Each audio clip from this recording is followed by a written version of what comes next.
Hey, what's going on guys? Arekkz here. Welcome back to another video for Monster Hunter Rise, and in this one I want to talk about the new monsters that were revealed today. Now, we obviously spoke about them in passing in the trailer breakdown, but I wanted to add a little bit more context both with the information from the official website and also some kind of interesting speculation that sort of surrounds them. It seems that a lot of the monsters in this game are, at least the new ones, are inspired by Japanese folklore, a lot of them being yokai, so of course, you know, Japanese demons, things like that, and some of them are incredibly obvious. You look at something like Tetradhon, who's very clearly a kappa, and no, I don't mean the kappa that you use on Twitch, I mean kappa as in the amphibian kind of turtle-looking creatures, or you have something like the Great Izuchi, which are kind of typically likened to the Kamaitachi, and there are some of them that are slightly more obscure, and I want to give a massive shout out to MH Kogath, who actually kind of filled in some of the gaps for me. I had a few of them, but there were a couple of them that I couldn't quite place, and he actually made some really good matches, so I thought in this video we were going to just quickly recap the monsters and try and sort of best match them with their yokai equivalents. So if you guys do enjoy this, a like would be super appreciated.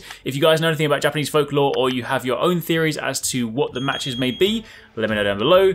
But let's start off at the top. Let's start with, you know, one of my favorite new monsters, which is Tetradhon, because I just really like him. You know, again, I made the kind of Zamtrios reference, or, you know, whether you want to kind of liken him more to Great Jagras, he's just got a big old belly and he kind of jumps around. But according to the official website, he is an amphibian easily recognized by its gigantic rotund belly. It is extremely gluttonous and swallows everything that moves whole, gravel and all.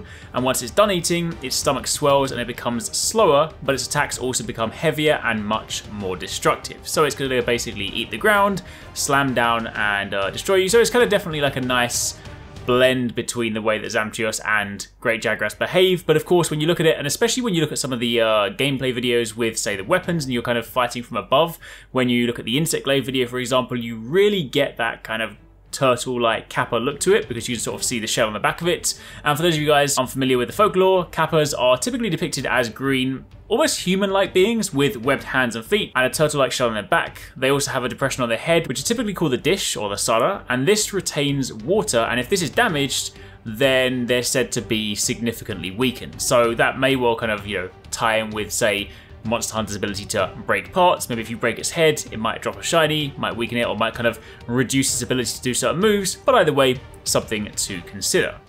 We of course also have the Great Izuchi, which is a bird wyvern whose tail has evolved into a scythe-like shape, which it uses to attack its prey. The Great Izuchi tend to roam their territory in groups, with smaller Izuchi, typically two others, so they roam around in groups of 3, and the sharpest two of the pack are always at their leader's side. So one of the things they said in the Monster Hunter Direct afterwards is that one of the challenges with this is when you're fighting them, trying to sort of work out how to defend against all of them. I mean, you're probably just going to take out the smaller ones, fight the big one, let's be honest. But it does say that once they find their prey, they unleash a flurry of combination attacks. And Kamaitachi are the kind of yokai associated with this one. You'll often see them as these sort of fox or ferret looking creatures with blades on either their fingers, their claws, and sometimes even their tails. But Kamaitachi in Japanese folklore, they're often told about in the Koshinetsu region, and they can refer to strange events that this creature typically causes. They appear to ride on the dust of devils, and they cut people using nails on both their hands that are like sickles, and one would often receive a sharp but painless wound. So that's the theory behind that one.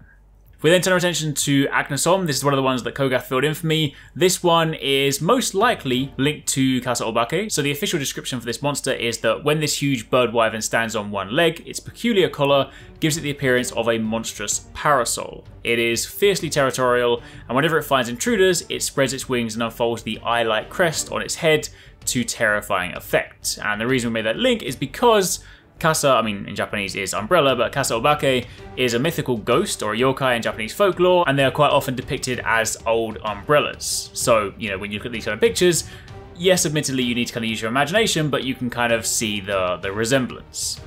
Outside of that, we do of course have Magnamollo. Now this one is a little bit hard to kind of match, and honestly this one is kind of an unknown at this stage, so if you guys have got any ideas yourselves, definitely let me know. But, you know, from what we know of Magnamollo, it is the flagship monster. This is the one they're not talking about too much because of course there's clearly going to be some story implications for this, so all they really say about this one is that it is a fearsome fanged wyvern that hunts its prey with relentless malice. It does look incredibly cool. Kogath suggested that maybe it could be based on either Byakko or Nue, and while Nue doesn't necessarily have the monkey-like features for the face, the tail could potentially line up given the likeness with the Jumonji Yari, which is a type of weapon.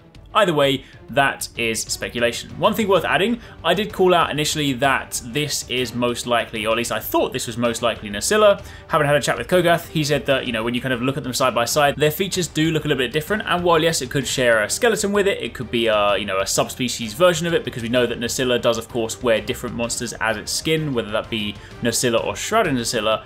But again, given the yokai link in this game, he suggested that it may well be a new monster, and with the yokai link being Tsuchigumo, which is a fearsome kind of spider-like yokai. They appear to people as having the faces of onis, bodies of tigers, and arms and legs of spiders, and they wore giant outfits.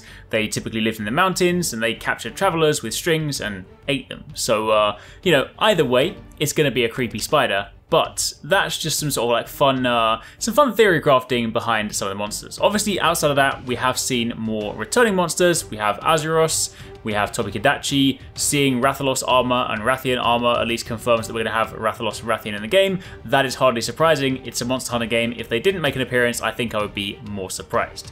Anyway, for the time being, that's a look at the new monsters that we have coming to Monster Hunter Rise. Hope you guys enjoyed that video. If you guys have got any theories yourselves, let me know down below. Otherwise, keep it locked for plenty more Rise videos. Thanks so much for watching, guys. I hope you enjoyed that video. Don't forget, if you haven't already done so, you can join the Arekkz Gaming Discord. We've got an awesome community over there with so many different channels for you to chat loads of different topics and different games. I'm in there, the team's in there if you guys want to chat with us, find people to play with. It's just in general a great place to be. And of course, if you enjoyed this video, don't forget to turn on those notifications so you don't miss any of our future uploads.